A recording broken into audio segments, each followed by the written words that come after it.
Diyos na lumikha ng langit at lupa, Diyos ng kagandahan, Diyos ng kabutihan, ang kanyang kaluwalhatian. Wala kang kasing ganda, O Diyos, wala kang kapantay. Mahal na mahal kita, Panginoon. Mahal na mahal kita, Panginoon.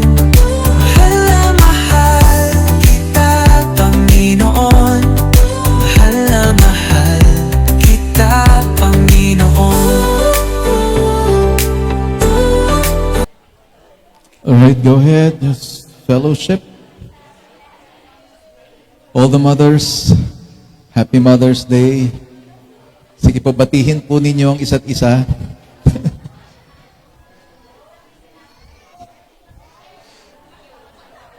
Alright, good morning.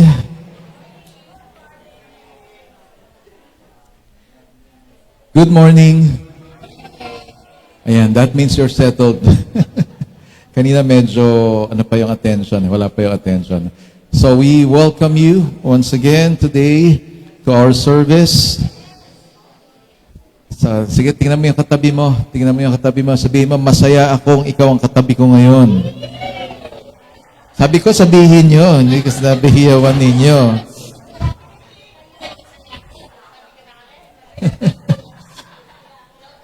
Ayan, ano? So, we welcome everyone here today. Some new ones, no? Mga first time. No, si Robert is here. Yung asawa ni Joy. So, we welcome him. So, let's clap our hands to him. May isa pang Robert nandun sa kabila. Ayan. Okay, tapos si Fortune nandito. Ayan. So, salamat sa mga tatay na nandito ngayon at sinamahan yung inyong mga asawa, no? Yung mga nanay natin naman, ano? So, welcome everyone. Sheila is here. Tayo ka, Sheila. Tayo ka, dali. Tayo ka. Tapos tabi ka kay Abby. Abby, tabihan mo, dali. Ayan. Maniniwala ba kayo magnanay yan dalawang yan? So, and by the way, Sheila is married already. Pero hindi pa mother, na? Hindi pa, wala pa. Mukha lang hindi. Nung magpapakasal daw yata sila, ayaw tanggapin nung magkakasal. So, ganyan din kami noon. Kasi ako rin, payat na payat ako nung kinasal ako. Hindi makapaniwala yung pastor na 27. Sabi nga, parang pinabili lang yata kayo ng suka, ba't na pa kayo napunta rito? So, we look so young. No? And si Sheila talagang up to now, na-maintain yung young look. Kanina while we were praying for the kids, nililay hands namin siya. Sabi namin, baby natin to One of the babies of the church. Okay, so we continue with our series today entitled Strong Women. Today is Mother's Day. Pero yung buong month natin is about women. So, pero wag mag-click off yung mga men. So, hindi lang para sa mga babae itong message. No, it's for every one of us. Because we're looking at the lives of women in the Bible who live their lives in such a way that they are examples to us today. Ano yung mga examples na yan? Yung kanilang servant leadership, bravery, faithfulness in the Lord. And hindi lang naman sa babae makikita yung mga ganong klase ng qualities. But also among men. And there's something we can learn from the lives of these women. That's why last week, pinag-usapan natin una si Deborah, who was a leader in Israel. So, but before she became the leader, she was first of all a prophet. Na isang propeta nakakarinig sa Panginoon. And that's why when God calls leaders, kinukuha niya yung mga leaders na nakikinig sa Kanya. So, syempre, hindi mo maililid ang mga tao papunta sa Panginoon kung hindi si Lord ang nagli-lead sa'yo. And so for Deborah, that's what she did. So she was first and foremost a prophetess, and merong assignment si Lord para sa Israel, and Deborah called Barak. And si Barak, tinawag din naman siya ng Panginoon. And that's why kinonfirm lang ni Deborah yung pagtawag na yun. But then, Barak was hesitant. And that's why we can see also that leaders will act when others are hesitant. Diba, lumilitaw yung mga leaders kapag yung nasa paligid ay nag-aalanganin o nagdadalawang isip. And also, God leaders build people up. Makita natin kung paano in-encourage ni Deborah si Barak to really fight. And eventually they won. Okay, so today, Mother's Day, another woman of God, another woman of faith, ang pag-uusapan natin, and that is Rahab. Nakilala niyo si Rahab? Hindi po dyan dinadala yung mga kailangan magbago, no? Rehab po yun, rehab. Ito ay Rahab. Okay, so Rahab. O Rahab sa Tagalog, no? So, can I invite everyone? Please stand up. Tayo po tayo, no? In reverence to the Word of God. And let me read Joshua chapter 2, verses 1 to 7. So, sabi rito, no? And Joshua the son of Nun sent 2 men secretly from Shittim as spies, saying, Go, view the land, especially Jericho. And they went and came into the house of a prostitute whose name was Rahab, and lodged there. It was told to the king of Jericho, Behold, men of Israel have come here tonight to search out the land. Then the king of Jericho sent to Rahab, saying, Bring out the men who have come to you, who entered your house, for they have come to search out all the land. But the woman had taken the 2 men and hidden them, and she said, True, the men came to me, but I did not know where they were from. And when the gate was about to be closed at dark, the men went out. I do not know where the men went. Pursue them quickly, for you will overtake them. But she had brought them up to the roof and hid them with the stalks of flax that she had laid in order on the roof. So the men pursued after them on the way to the Jordan as far as the fords, and the gate was shut as soon as the pursuers had gone out. Let's pray. Lord, we thank you for your word. Thank you, Father, that you're blessing this time as your word is read and as your message is delivered. We believe, God, that you're speaking to every one of us. And we thank you, Lord, that you are a promise-keeping God. You are faithful, you are true, you are good.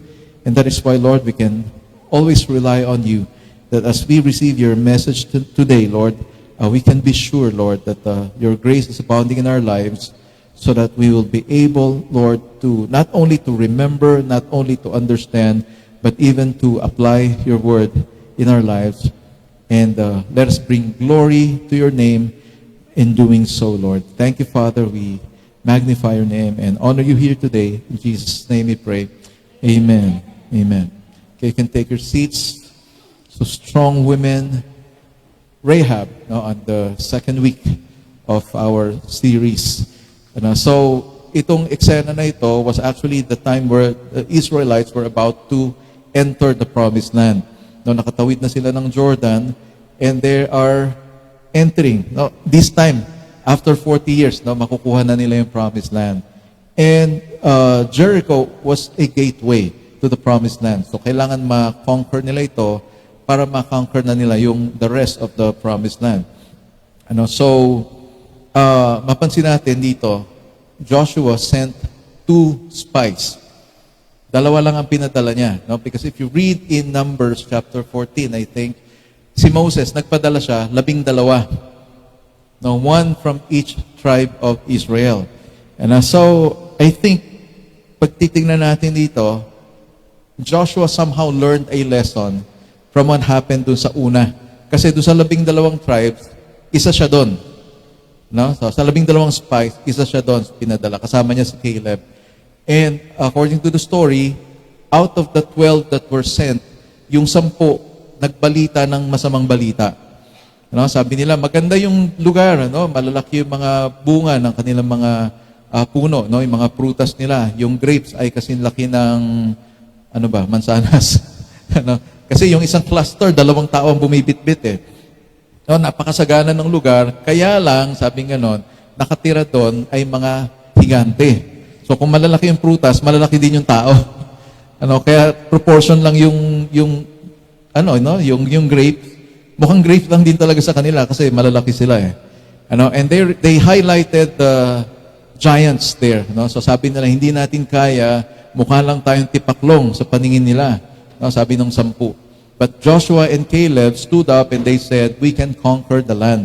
No, so we can attack and pursue and all. No? So, and what happened was they were judged. Naparusahan sila because the people sided with syempre, majority. 10 yung nagsabi na hindi natin kaya. So, the rest of the people said, hindi natin kaya.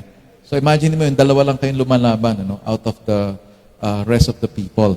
But of course, because of Joshua's faithfulness, talagang nagtiwala siya sa Panginoon, silang dalawa lang ni Caleb ang natira out of that group, yung 12 na yon. I mean, yung 10 na yon. And in fact, in that generation, si Joshua at si Caleb lang talaga yung nakapasok. And there's a new generation that came in. Kasi nga, they are, paikot-ikot sila, dun sa cycle of unbelief, and then hardship, and then they will cry out to God, and then the Lord will rescue them. Hanggang sa naubos na sila dun sa desierto, and new generation na yung pumasok sa promised land. And that's why here makita natin si Joshua, nagpadala siya, 2 na lang na spies. Kasi parang sabi niya siguro, nakita ko na to, napanood ko na to eh. Hindi ako magpapadala ng 12. 2 na lang. 2 lang kami ni Caleb noon eh. So 2 na lang din napapadala ko. Okay, so that's what happened. He sent the spies, and sabi nga, yung itong 2 spies na to, they were sent to search and study the land. And makita natin, pumunta sila sa isang prostitute. Of all people in the land, doon sila napunta. Kay Rahab, who's a prostitute. And you will see there, very unlikely na of all people na gagamitin ng Panginoon, itong taon na to ang ginamit ni Lord. And later on, we will connect this to the celebration of Mother's Day. Parang yata, prostitute tapos Mother's Day. Parang hindi yata ganun kaganda yung Well, if it is a message that comes from the Lord, I believe it will turn out good. It will turn out good. All right? So, anong matututunan natin sa buhay ni Rahab? Now, number 1, makita natin, she was actually a sinner who needs a Savior. Now, of all people, the Lord brought the spies to a sinner, a woman who's committing adultery, fornication, or sexual immorality, sexual sins. Kaya makita natin dito, pwedeng gamitin ng Lord kahit sino eh. And we don't want to belittle her, na tawagin siyang prostitute. In fact, in the old English language, ang tawag sa kanya ay harlot. Harlot. And parang sa Tagalog, maharot eh. Parang gano'n. Lakas naman ng tawa noon. Thank you. So, parang nagulat kayo, Coming from me, medyo, excuse me for the term, pero yun eh. So, but iba yung maharot doon sa harlot. Mas malala yung harlot, okay? Yung sa English. Okay, so we don't want to use the term kasi, but yun talaga yun eh. Nakakahiya, di ba? Na ito yung babaeng maraming relationships. Or hindi pa matatawag na relationships eh.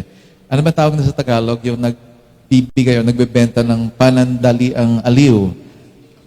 Or sa English nga, prostitute nga, di ba? So, that's why here, yung binasa natin kanina sa verse 1, Joshua the son of Nun sent 2 men secretly from Shittim as spies, saying, go view the land, especially Jericho. And they went and came into the house of a prostitute, whose name was Rahab, and they lodged there. Tumira sila doon, Sabi dito, pagkatapos lihim na nagpadala si Josue ng 2 tao mula sa kampo ng mga Israelita sa Shittim para mag-espiya sa lupain ng Kanaan, lalong-lalo na sa lungsod ng Jericho.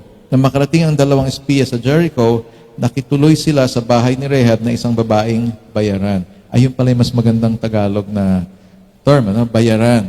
Okay? And alam na natin kung anong ibig sabihin nun. So, now, it is very unlikely that the Lord will use this person. Pero, nangyari.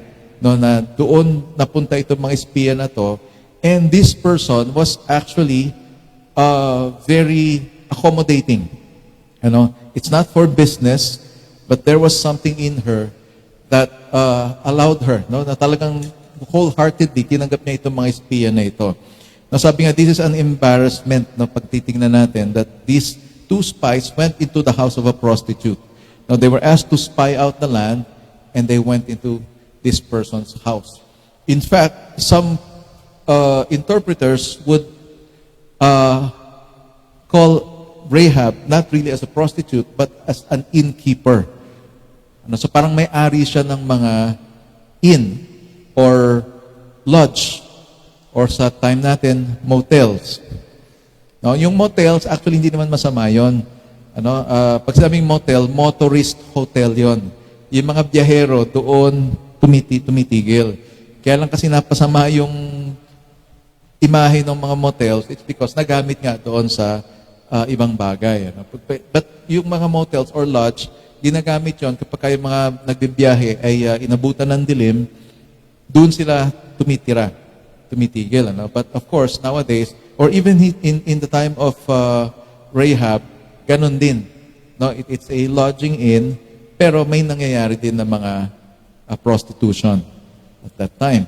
And what happened? So makita natin yung description niya sa Old English version.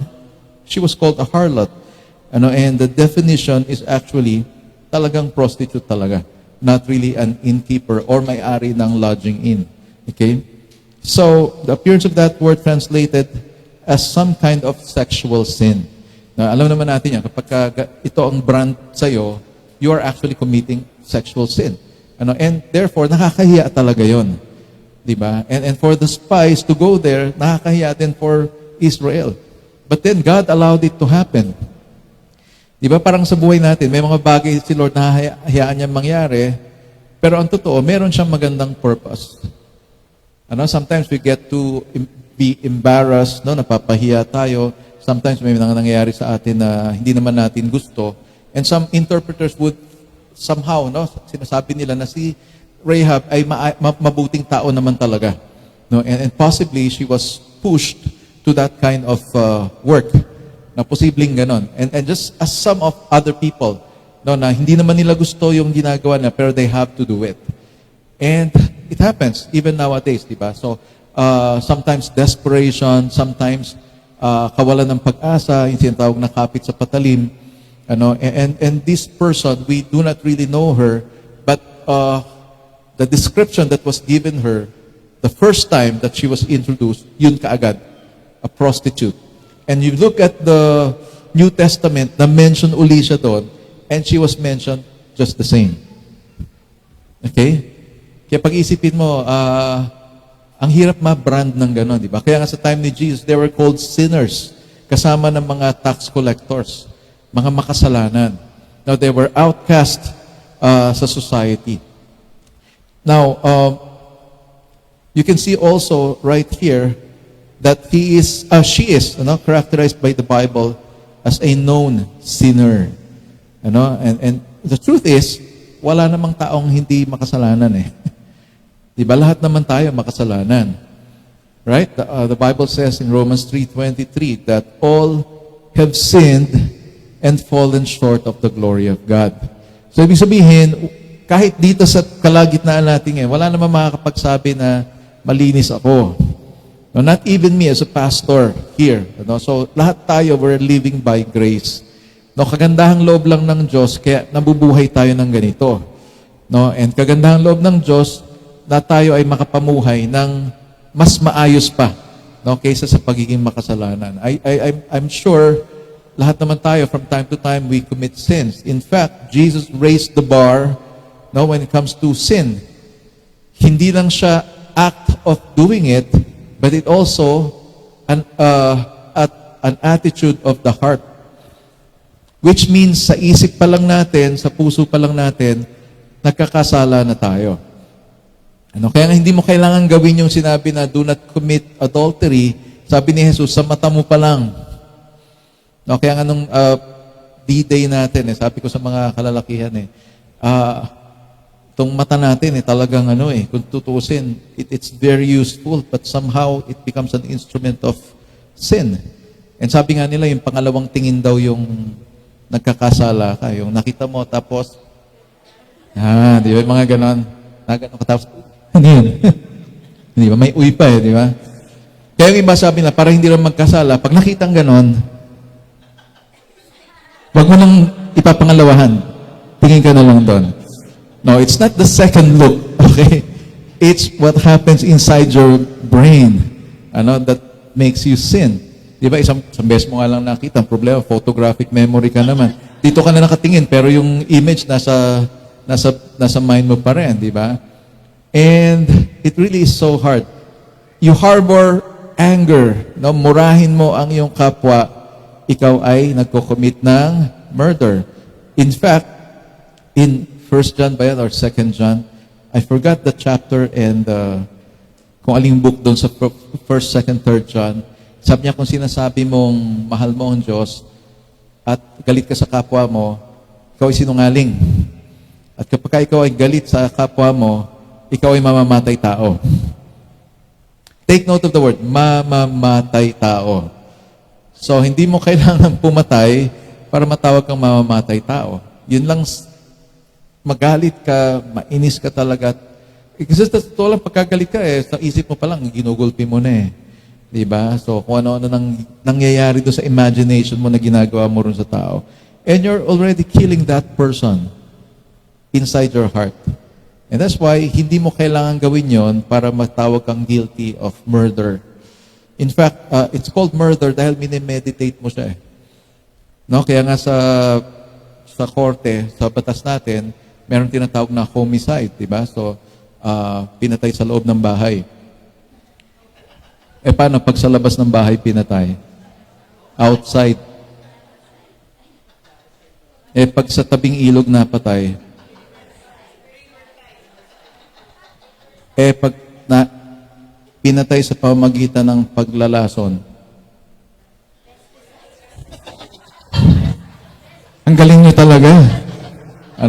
Pagka mga ganyang usapan, ang bibilis ng utak ninyo, So, what I'm trying to say is, yung homicide, mas mababang kaso siya. Diba? Kasi hindi sinasadya. Hindi talaga planong patayin. Ayan, meron tayong taga-korte rito, tumatango siya. Tama po ba, attorney? Ay, judge pala. Sorry po, judge. Hindi po siya judge. Nagtatrabaho lang siya sa ano. And the thing is, mababang kaso yon dahil homicide Hindi mo talaga plano. Pero yung premeditated, that's what you call murder. So, pinlano mo, ito gagawin ko dyan. Pag nahuli ko yan, tatanggalan ko ng tigi-tigis ang kuko, yung kanyang daliri. So, ima-manicure. Masakit. I mean, I heard something like that, tinorture yung lalaki dahil may perang involved, ay talagang tinanggal daw isa-isa yung mga kuko as part of the torture. And yun, premeditated talaga yun, pinlano talaga yun. And that, pero sa Panginoon, wala namang mababang kasalanan, walang mataas na kasalanan. Lahat yan kasalanan. Now, whether it be homicide or murder, pero ang talagang in-specify na word is murder. It's because it's from the heart. So, point is, hindi mo kailangang gawin yung isang bagay para masabing makasalanan ka. In fact, you can look so pious. You look holy, Sabihin natin yung word, holy, banal ka. Tignan, Pero deep inside, ay talagang nabubulok ka sa kasalanan. Di ba? I don't know if you've heard of Ted Bundy. Narinig niyo na siya, si Ted Bundy. In the 1970s, I think, or 80s. Pag tinignan mo siya, disente siya. Pero sa Amerika siya na buhay. And he was sentenced to electric chair. Why? Kasi pag titignan mo siya, disente. Pero it turned out he is responsible for the death of many young women. I-date niya kasi nga mukha siyang disente. Maniniwala yung mga babae, i-date niya, tapos eventually will violate them and kill them. So serial killer siya. So dressed in a decent clothing, a decent person on the outside, but on the inside, very, very wicked. And that's why we cannot fake it. In fact, importante na lang, mas mabuti na lang talaga tanggapin natin na makasalanan talaga tayo. And right there, we will receive mercy from the Lord. Ano? For Rahab, hindi naman yan tinatago yun eh. In fact, sabi nga somehow, she was like perceived as a big-time businesswoman, no, on that trade, no, the sex trade. And that's why even the king knows her, no? Kilala siya nung hari. And in fact, na ano nga siya eh, kinonfronta siya nung hari. Di ba? Sa binasa natin kanina, ilabas mo yung mga pumuntang mga lalaki sa'yo. And so, how do we relate this to Mother's Day? Yung mga mothers po natin na hindi rin naman perfect. No, pero, wala rin naman ako magagawa. Sabi ng Bible, lahat nagkasala eh. So, makasalanan din kayo. Okay? We're supposed to honor you today, okay? Pero, that's the reality. That's the truth. Okay? So, kailangan dumaan muna tayo dun sa realidad na yun before we can go to that part wherein we honor one another. Because the truth is, before the Lord can lift us up, kailangan talaga ma-humble tayo eh. Yeah, kailangan ma-humble tayo. And so, acknowledging that we are sinners is a way of humbling ourselves, admitting to God, Lord, makasalanan ako, kailangan ko ng tulong, hindi ko kayang gawing banalan sarili ko, hindi ako magaling, ikaw ang magaling, and that's why I need you to be my Savior. Alright? So, sa totoo lang, sa atin dito, wala namang magaling. Ang mga kalalakihan, malalakas kami. No, number 1, malakas makaasar. No, number 2, may mga tawanan yung mga, parang enjoy na enjoy kayo doon Di ba? Malakas, matipuno. At mga, matipuno ba talaga tayo? Parang, hindi yata, applicable. Matchan. Matipuno, punong-puno. So, next month, we will honor the fathers, So, but just the same, pare-pareho tayo, lahat tayo makasalanan. No, lahat tayo makasalanan, no? Kahit sabihin mong napakabait mong tatay, makasalanan ka pa rin. Deep inside, So, inside and out. Sa totoo lang, makasalanan tayo. And that's why we need God. In order for us to be good parents, we need God.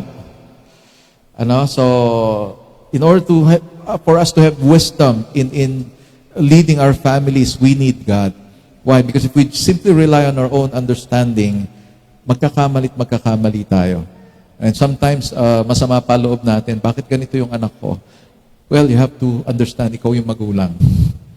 Now, everything will always point back to you. Whatever happens to your children, it will always point back to you. Ikaw yung magulang eh. Diba? Kaya nga pagka napupuri yung anak mo, syempre, anak ko yan. Pagka medyo hindi maganda yung ginawa, yung anak mo, ayusin mo.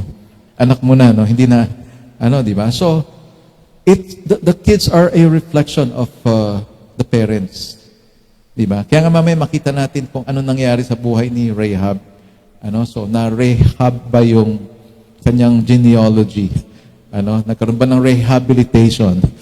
So, the thing is, you will see here, alam ng Panginoon yun. Makasalanan tong babaeng to. And yet, God chose her. God chose her. Why? God can see through her heart.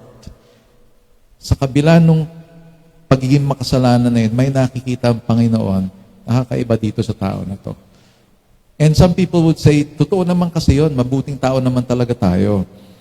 Well, yes, we were created by God, perfect, but because of the wrong choice of our ancestors, the first man and the first woman, na-inherit natin yung kasalanan. And that's why there are times you want to do the right thing, minsan hindi mo alam kung tama o mali, you simply take a step and find out mali pala. But then of course, there are some things that are obvious. Alam naman natin na mali talaga. Alam natin na kasalanan talaga. And that's where the fight comes in.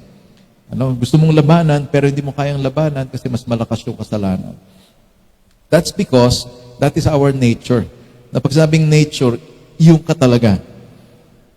Okay? So, natural para sa iyo yun. Kaya nga sabi nga, di ba, yung mga babies natin, yan, mga baby natin na nandyan ngayon, as cute as they are, darating ang panahon, kahit hindi mo turo ang magsinungaling yan, magsisinungaling sila. Di ba? It's because part of the nature yun eh. Hindi mo kailangan in fact, tinuturuan natin sila maging mapagbigay, di ba? Tinuturuan natin sila na mag-share. Pero makita mo, nagiging madamot pa rin sila. Di ba? So, pag makikipaglaro, share tayo, share. No? So, maglaro tayo, ganyan. So, nung uuwi na, solhin mo na yung laruan. Hindi, akin to eh.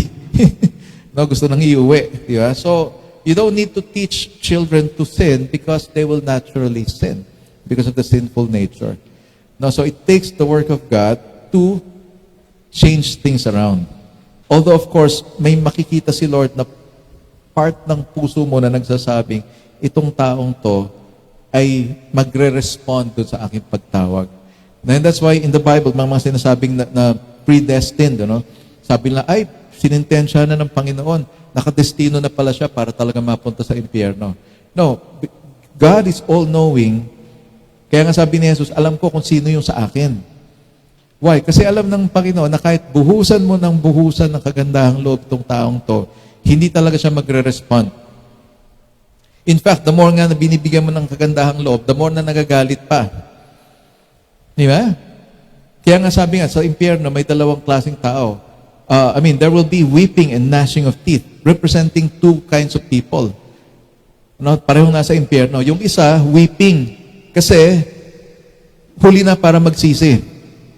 Gustuin man niya magsisi, hindi na siya pwedeng magsisi kasi hindi na siya makakaalis doon sa lugar na yon. So that's weeping. And the other one is gnashing of teeth. Nagngangalit yung kanilang mga ngipin, nanggigigil. Ito yung mga taong hanggang sa impyerno, galit pa rin sa Diyos. So weeping and gnashing of teeth. And that's why there are some people who are really destined for hell. It's because nakita na ng Panginoon kahit anong gawin ng kabutihan sa Kanya, hindi talaga magre-respond. Pipiliin pa rin tumalikod sa Panginoon. But there are some people who were called, tinawag ng Diyos. It's because tinawag sila, sumunod sila. Di ba? Sino sa inyo rito yung mahirap papasukin nung bata ka? Pagka nakikipaglaro ka na sa labas, sumisipol yung tatay mo. Di ba? Ibang klase na yung sipol, galit na yung sipol, ayaw mo pa rin lumapit. Meron ba dito noon? Ay, nahiya pa sila. Palo, di ba? Minsan lumalabas na yung tatay o lumalabas na yung nanay para lang tawagin yung anak. Di ba? And mahirap pasunurin. Di ba? But time comes when these children will understand, kailangan ko sumunod. Di ba? So yun yung sinasabi ng Panginoon. Right here in this case, for Rahab, well, she's a prostitute. She's a sinner, sexual sins, and yet God saw something in her heart. That is number 2. Ano yung sinasabi sa number 2? She's a woman of faith and courage. So despite her background as a sinner, as a prostitute, she is a woman of faith and courage. Okay? So, makita natin, ano yung courage na makita natin sa kanya? Kinonfronta na nga siya ng hari. And she calmly answered the king, totoo po, may pumasok, may dumating, Kaya lang hindi ko alam kung saan pumunta. So, nagsinungaling. Yeah, nagsinungaling. But, the Lord understands. She wanted to help. Hindi siya tumulong para masira yung kanyang bayan. She sided with God when she did that. Nung tinulungan niya yung dalawang spies to the point na kinailangan siya magsinungaling, she had actually chosen to be on the side of God. Kaya makita mo, nandun na yung kanyang pananampalataya. So she boldly pleaded her case as well when she talked to these strangers. Makita natin dito sa Joshua chapter 2, verses 8 to 13. When she confessed her faith. Sabi rito, before the men lay down, kasi ang ginawa nga niya, tinago niya ron sa taas ng kanyang bahay, sa bubong. Nung unang panahon, yung mga bubong ng bahay, natatanggal-tanggal kasi nga pagka sobrang init, tinatanggal nila. Kaya ngayon kay Jesus, di ba, nung yung paralytic, sabi binaba mula dun sa bubong, papasok dun sa loob ng bahay. So ang ginawa ni Rahab dito, dun dinala yung mga spies na ito, itong mga spiya na to, and tinakpan niya ng mga dayami. And so, now, nung nakaalis na yung tawag dito, yung mga huhuli sa kanila, eto kinausap ni Rahab tong dalawa. Now before the men lay down, she came up to them on the roof and said to the men, I know that the Lord has given you the land. Take note of that statement. I know that the Lord has given you the land. That is a proclamation of faith. Naniniwala ako, no, na ibinigay na ng Diyos sa inyo itong lupain na ito, kung saan ako nakatira. That means destruction on my part, on my people. Ano? So, ano sabi niya? And that the fear of you has fallen upon us, and that all the inhabitants of the land melt away before you. For we have heard how the Lord dried up the water of the Red Sea before you when you came out of Egypt, and what you did to the two kings of the Amorites who were beyond the Jordan, to Sihon and Og, whom you devoted to destruction. And as soon as we heard it, our hearts melted, and there was no spirit left in any man because of you. For the Lord your God, He is God in the heavens, above and on the earth beneath. Now then, please swear to me by the Lord that as I have dealt kindly with you, you also will deal kindly with my father's house, and give me a sure sign that you will save alive my father and mother, my brothers and sisters, and all who belong to them, and deliver our lives from death. So let me read the Tagalog version. Now, bago matulog ang dalawang espiya, umakyat si Rahab sa bubong at sinabi sa kanila, alam kong ibinigay sa inyo ng Panginoon ang lupaing ito, at labis ang pagkatakot ng mga tao rito sa inyo. Nabalitaan namin kung paano pinatuyo ng Panginoon ang dagat na pula nang lumabas kayo sa Ehipto. Nabalitaan din namin kung paano ninyo pinatay ang dalawang hari ng mga Amoreo na sina Sihon at si Og sa silangan ng Jordan. Natakot kami nang mabalitaan namin ito at naduwag ang bawat isa sa amin dahil sa inyo. Sapagkat ang Panginoon na inyong Diyos ay siyang Diyos sa langit at sa lupa. Kaya ngayon, ipangako ninyo sa pangalan ng Panginoon na tutulungan niyo ang pamilya ko gaya ng pagtulong ko sa inyo. Bigyan ninyo ako ng patunay na hindi niyo papatayin ang mga magulang ko, mga kapatid ko, at ang buo nilang sambahayan. So you can see here, bago pa man dumating yung mga espiya, meron ng pagkakaalam si Rahab tungkol sa Diyos ng Israel. And makita na, sinasabi niya rito, nakakampi niyo yung Diyos na yun eh. No, kakampi niyo ang Diyos. Same way as saying, yung song natin, di ba, Diyos ka sa amin? No, ibig sabihin, kakampi ninyo ang Diyos. Isipin ninyo, para makatawid kayo doon sa dagat, pinatuyo ng Diyos yung dagat. Hinati niya yung dagat at tumawid kayo sa tuyong daan. And what else? Kung paano ninyo tinalo yung mga hari along the way. Nung naririnig namin to, natakot na kami kasi papalapit kayo ng papalapit sa amin. You can just imagine the picture. Diba? Mga taong yun, pinaghimalaan ng Diyos yun eh. Kakampi nila yung Diyos nila eh, kasi walang tumatalo sa kanila eh. Imagine mo yung ginawa ng Diyos nila, hinati yung dagat para makatawid sila. And now, dito sila papunta sa atin. That's what she was saying. Papunta kayo sa amin. That's why lahat kami pinanghinaan ng loob. Lahat kami natatakot. Lahat kami naduduwag. Walang kakayahang lumaban sa inyo. So, she was very humble enough to say, wala kami magagawa kung anuman. Dahil binigay na ng Diyos sa inyo itong lupain namin eh. Pero humihingi ako ng tulong sa inyo. You see how humble she is? That's humility. Hindi yung iba eh. Iisa lang tapos ang daming, alam mo yun, yung matapang pa rin. Di ba? Sino ba kayo? Ba't kayo pupunta rito? Di ba? Sino ba yung Diyos ninyo na yan? So, pero this one, kinikilala niya ang Diyos, makapangyarihan. Yung Diyos ninyo, kakaiba. No? Napaka makapangyarihan ng Diyos ninyo. Siya yung, ano sinabi ito? Diyos sa langit at sa lupa. So makita mo yung faith confession ni Rahab. That's why, first, she was known to be a sinner, but God saw that she has faith in her heart. And that's why God caused the spies to meet with her. Kaya hindi nagkataon, inalaw ng Panginoon na dito mapunta yung mga espiya. No? So, humingi siya ng patunay. No? Bigyan niyo ako ng patunay na ililigtas ninyo kami, na hindi niyo papatayin yung magulang ko, hindi niyo papatayin yung mga kapatid ko. I-spare ninyo, no? Yung buhay ko ay wag ninyong patayin. Ano? So, because she knows the destiny of her land. No, yung bayan niya. Alam niya na itong bayan niya talaga na to, bubura talaga siya.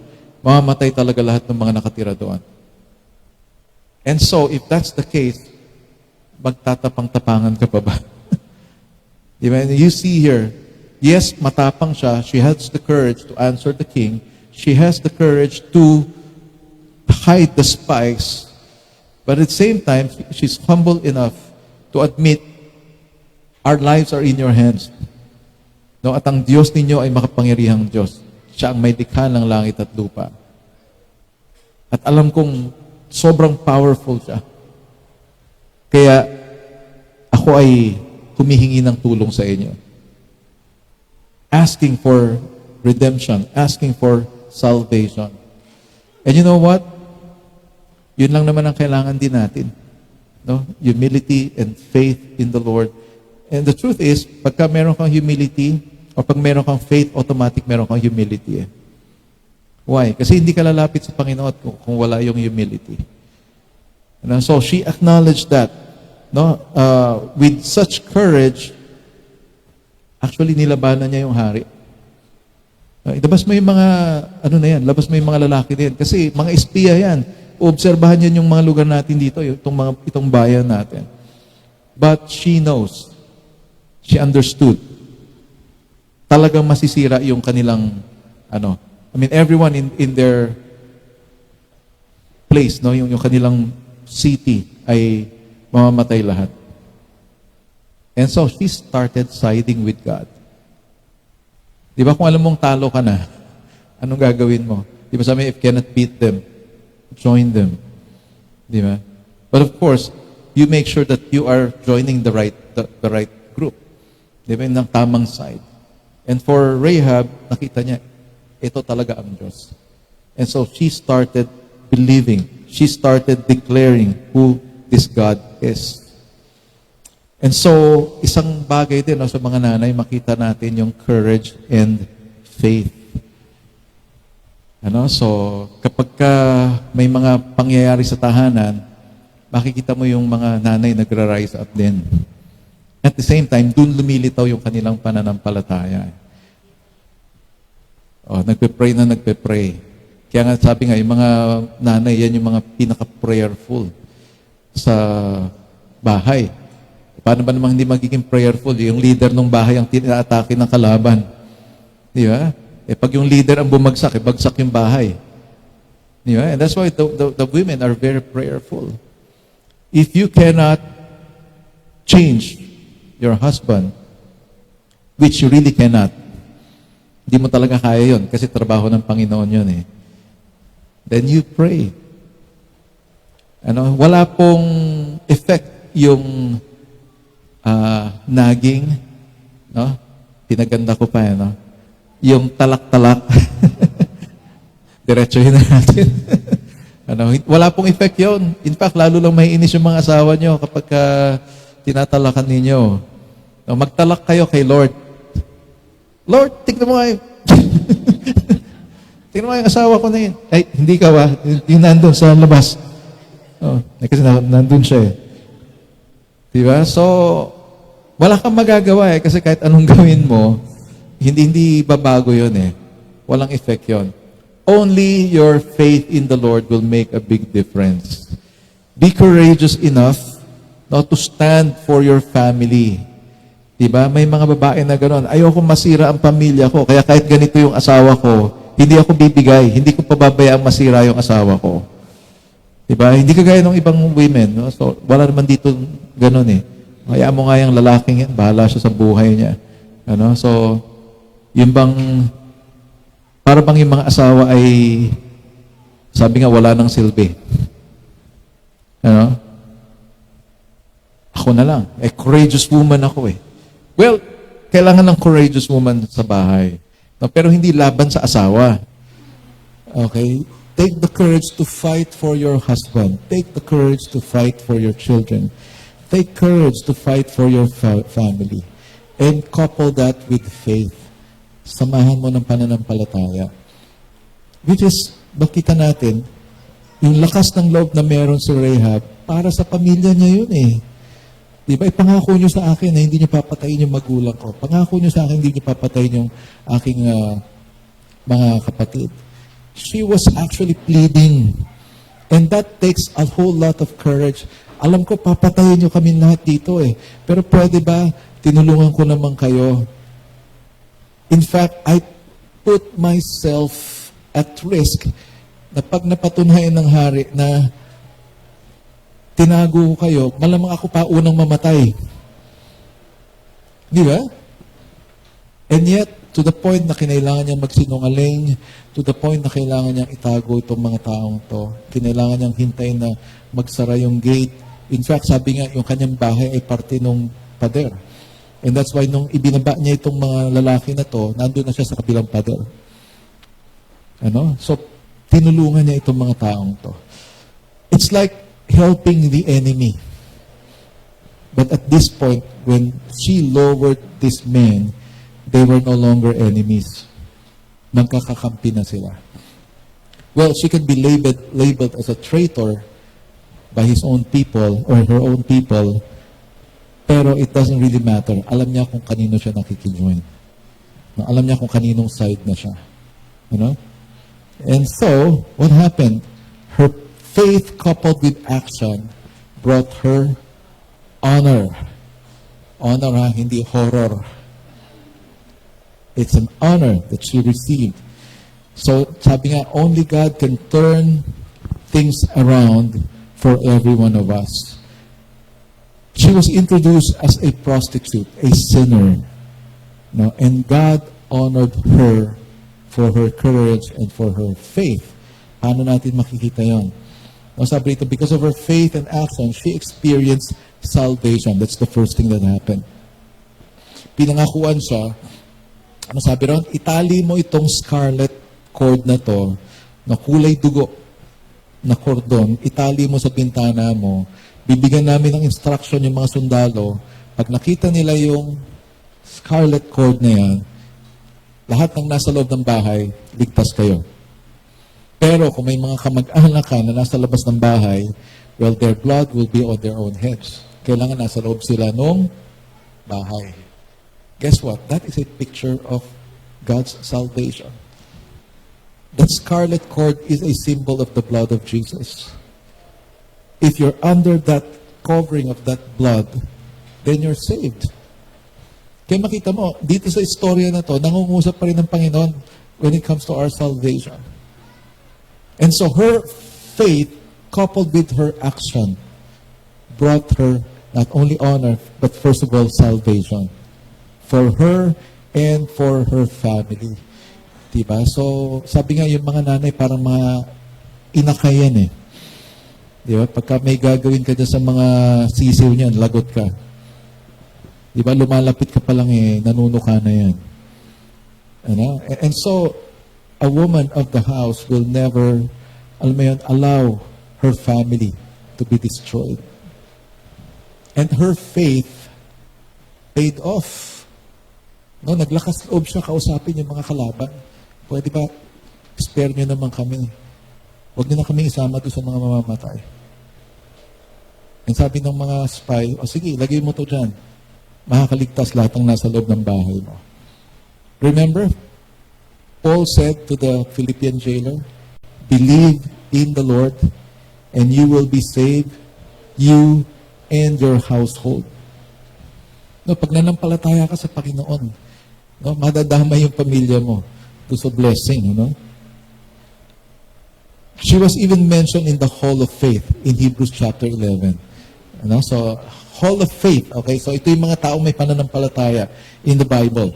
So, sa verse 31 of Hebrews 11, sabi dyan, by faith, tingnan nyo, the harlot, because I used the New King James Version. Ano, by faith, the harlot did not perish.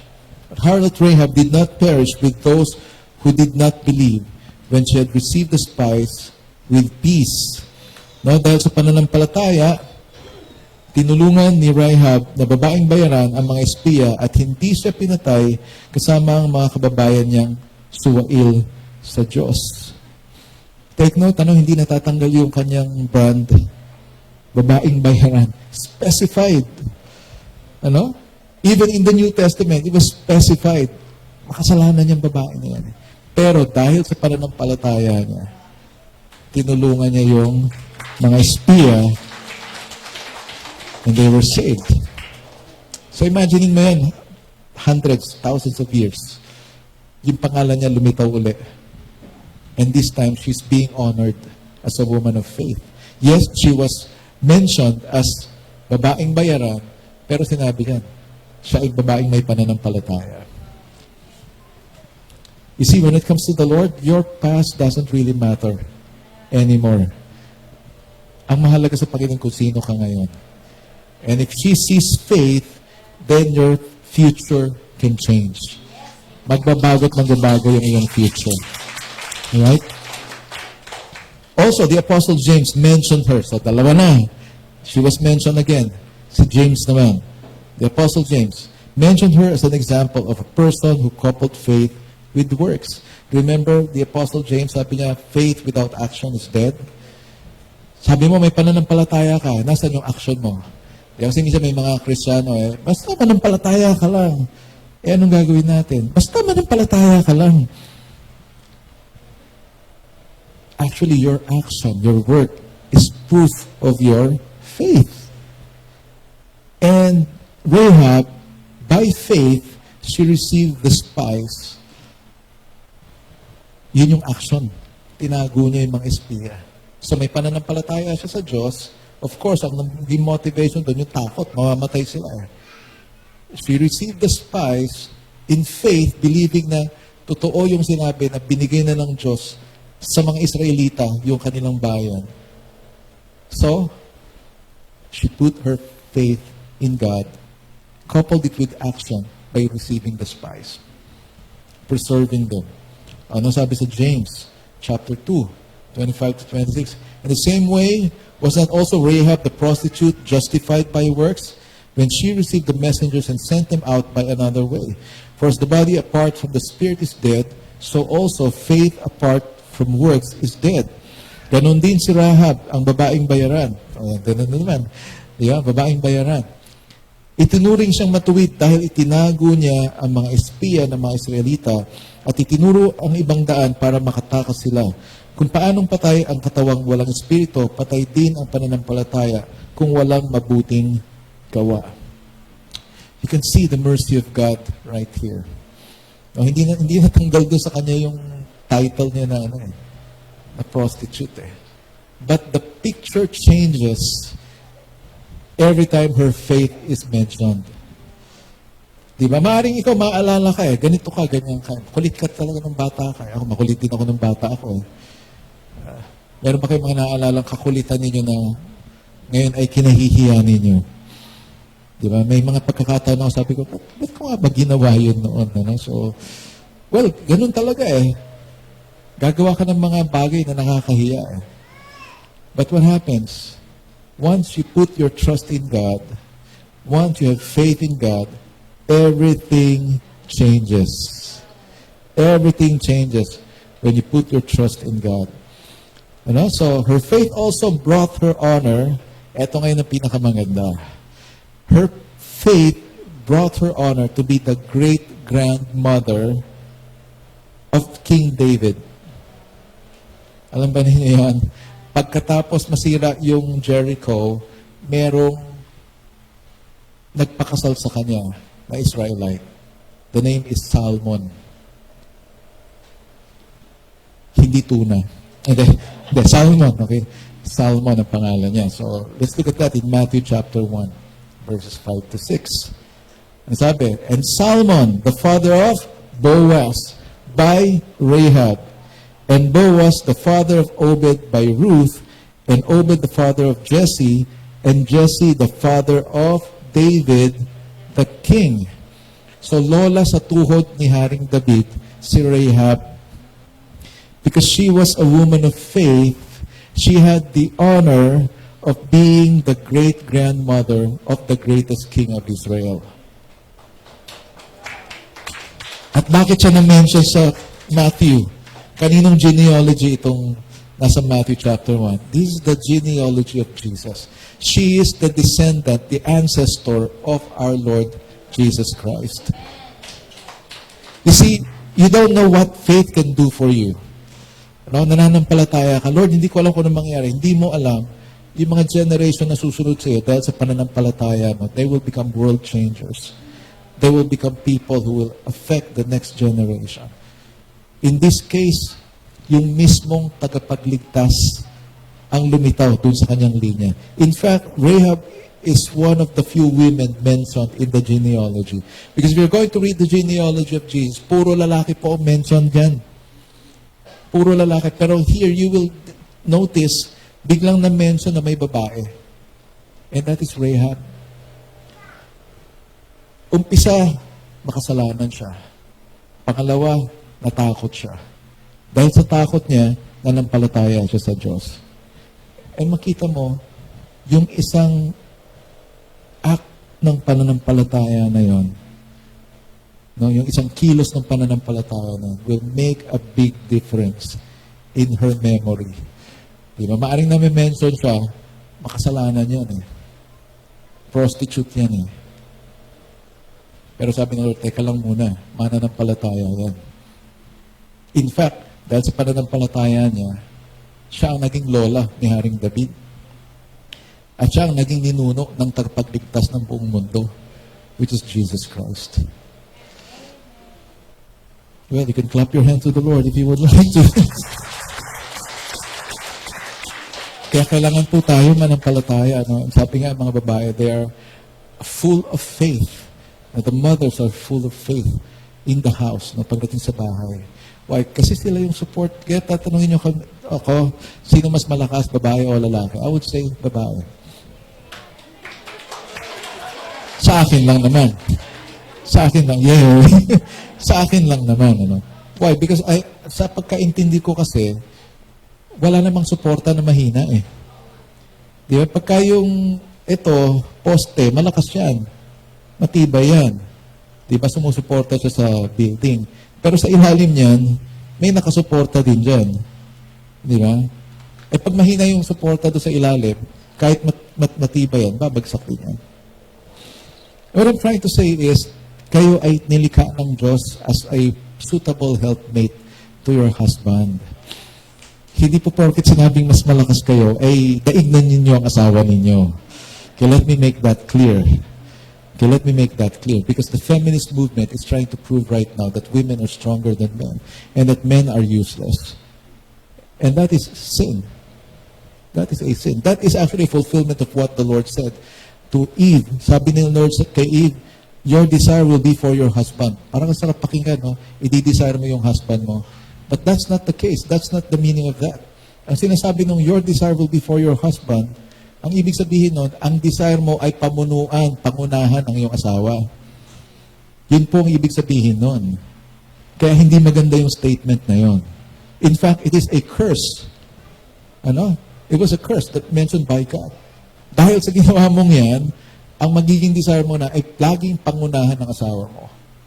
And I tell you, it's a dangerous mix or a pair na yung babae ay gustong pangunahan ng lalaki, ang resulta naman sa lalaki ay, sige, ikaw na. The men will not rise up. Men will not rise up, I tell you. The more that you try to lead your family, the more hindi magra-rise up ang asawa ninyo. Kasi mas magaling kayo eh. Okay? In-honor ko nga pala kayo, di ba? But I'm just trying to give you a warning. I'm just trying to give you a warning. What I'm trying to say is, let your faith overcome sin. Kasi natalo nung pananampalataya ni Rahab yung pagiging makasalanan niya. Try to notice this. Even in the New Testament, hindi naman natanggal yung title niya, prostitute pa rin siya. But what makes things different is whenever her faith is mentioned, merong ibang picture na lumilitaw. Diba? And that's why, kaya sabi ko nga niya, your faith, you don't know what faith can do to your life. Faith, pananampalataya. Kapag ikaw ay mayroong pananampalataya, Panginoon, nilikha mo ako bilang suitable helpmate para sa aking asawa. Naniniwala ako, ginawa mo siyang leader ng tahanan namin dahil yun ang kalooban mo. And ngayon, bilang hakbang ng pananampalataya, gusto kong tapakan yung nilagay mong position para sa akin. Gusto kong gampanan yung ibinigay mong position para sa akin na maging suporta ako ng aking asawa. Diba? Nananampalataya ako sa iyo. Itong asawa kong to, ayun na, you can say your prayer for your husband. In that way, I tell you, you will be able to build a strong family. Because if you keep on criticizing your man, I tell you, you are actually destroying your house. Ikaw mismo sumisira sa bahay mo kapag ginagawa mo yan. Eh, ang tao na yan, sarap tuktukan yan eh. Hindi talaga natututo yan. Kahit anong sabi ko dyan, hindi naman natututo yan eh. Teka muna, sino ba leader sa inyong dalawa kasi? Your job is to pray for your husband. Your job is not to lead your husband. Okay? Sabi nga nila, pagka Mother's Day, exhortation ang preaching. Pagka Father's Day, sermon daw. Medyo binabaligtad ko lang muna ngayon, ano? Binabaligtad ko lang muna ngayon. Why? Because we need you. I tell you, women, wives, we need you. I don't know what I can do without my wife. I tell you. But she's not the leader. But she's not the leader. Ano? Pagka may gusto siyang gawin, at sinabi kong, sige, pakiusog nga yung buhok dyan at haba ng hair, no? Pag may gusto siyang gawin at hindi talaga ako approve, I will say, hindi ko talaga approve. Ayoko talaga yan. Ano? And I can see her submission. O sige, bahala ka dyan. Hindi. Hindi ganun. Hindi siya nagsasalita ng ganun. Ano? So, she would just pray. Lord, yun ang gusto niya eh. Sa tingin ko, hindi okay. But she gives me the chance to lead. Ano? And that's the reason why I married her. Ano? In fact, may nagsabi nga sign of weakness kapag ang babae ay nagsasubmit sa lalaki. I tell you, it's not. In fact, it's a strength that you're able to recognize the leadership of your husband, especially if your husband is not functioning well as a husband, as a leader of the family. Diba tendency kasi, ako na nga lang dyan kasi hindi mo naman magawa ng maayos. Pero yung babaeng may pananampalataya, sige sweetheart, kaya mo yan. Kaya mo yan. Nandito lang ako, suporta ako sa'yo. Although, parang may mali dyan eh. Di ba mas okay pagka ganito? My wife will do that. My wife will always do that. Sweetheart, di ba dapat ganito? Ganun. Pag hindi niya ako makonvince okay lang. Pag nagkamali, di syempre ako mananagot. Ganun lang kasimple. Okay? Ganun lang kasimple. So, if the husband commits a mistake, he's responsible for that mistake. Kung sinabi ng wife ko, mas maganda di ba pag ganito, sige tala, gawin natin. Nag-agree ako. Pumalpak. I will not tell my wife, ikaw kasi eh. No, I will never ever do that. Di ba sabi ko na nga sa'yo? No, I will never do that. Pagka may mali doon sa decision, yung decision sa akin. Ano yung decision na yon? Pumayag ako doon sa sinabi niya. And that's why she's not liable. Ako pa rin ang liable doon. But then, of course, I thank the Lord that usually my wife is right. Madalas tama siya. Madalas tama siya. Madalas lang po, hindi lahat ng oras. Teka lang. Kasi napapansin ko yung mga ngiti ninyo parang, hindi always, madalas lang. Okay? So may mga pagkakataon nagkakamali din kayo. What I'm trying to say here is, I'm just trying to put a balance here. So today is Mother's Day. We want to honor the mothers. But you have to understand, mothers are not perfect. They are sinners. But they're also women of faith and courage. And the Lord blesses them for that. Yun po yung pangahawakan natin dito. But of course, tinawag po tayo ng Panginoon na kanya-kanya yung ating mga role sa buhay, kanya-kanya yung role natin sa family. And let's just do our part excellently, and I tell you, God will be glorified and our families will be blessed when we do that. All right? Diyos ng